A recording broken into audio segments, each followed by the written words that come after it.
You can go your own way. Well, the Mag 7 certainly has done that, right? They've been scattered all over the place. I mean, what a difference a year makes. Take a look at this. Last year's ranking versus this year. So these stocks were in the top 10. They were all over the place. And of course, they're pretty scattered right now. Tesla, for instance, the number 10 stock in 2023 is now the number 495 stock of the S&P 500. It just, Apple was 63, now it's 369. They have gone their own way. I want to bring in now EntrepreneurShares COO, Eva Ados. And Eva, I just got to ask, I mean, how surprised are you that the overall market has been able to hold up this well despite some of these major names trailing big time? Well, not that surprised. It's a stock picker's market, and I think investors reward companies that are able to grow their margins and have extraordinary revenue growth and profit growth, and we just don't see this with Apple, Microsoft, or Tesla. They are great companies, but their best years are behind them. You know, we haven't owned these companies last year, and we still beat the Russell 1000 growth by more than 10%. So that shows that you can have great returns without owning all the Magnificent Seven.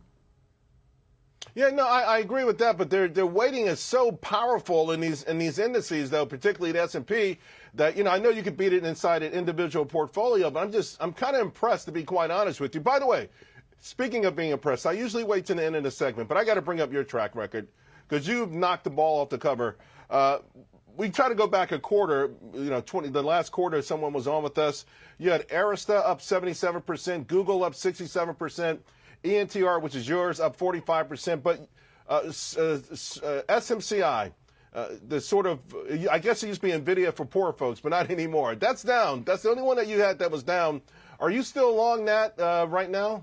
Yes, definitely. We still love it. It's a great company. It's still up 226% year to date. So it's been down in the last couple of weeks, but it's still a great company. They have been a long-term partner to Nvidia. They are growing together. They provide extraordinary servers, and so it's a great AI play. And I think they're actually good priced now for someone who might want to get some exposure. We always have to add caveat with that one, though. Ultra high beta makes big moves. Nvidia is reporting Wednesday, a proxy now apparently for the entire economy. What are you expecting?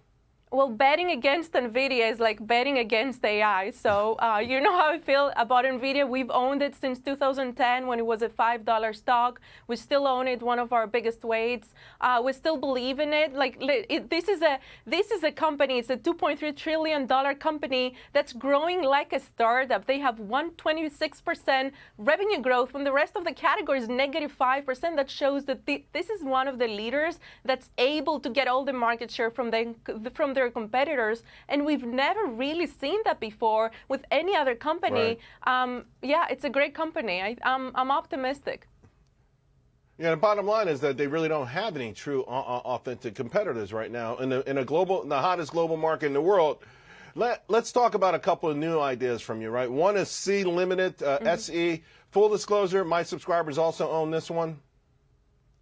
Oh, yeah. So C limit. So because as you said, the indices have grown appreciably in the last few months, and they have now reached an all-time high. I'm starting to look at opportunities in other geographies. So C Limited is the Singapore story, but it's really a global story because not only is it has the most revenues in Asia, but their biggest revenue growth is in Latin America. And this is a company that's down 80% from their COVID highs, but they have increased their revenues by 7 times in the last 5 years, and they have cut their workforce by 10% 7 months ago, which allowed them to turn the corner, and now they're profitable. So it's a great story, and I want to mention many people won't realize it's not just a digital entertainment play or an e-commerce. In fact, what's now happening is they're turning the eyes that they got through their e-commerce platform and digital entertainment into their fintech solution, C Money, which now has gone from losing $600 million to making $500 million. So that's what makes us so optimistic that if that segment grows, right, that can be a great thing for the company.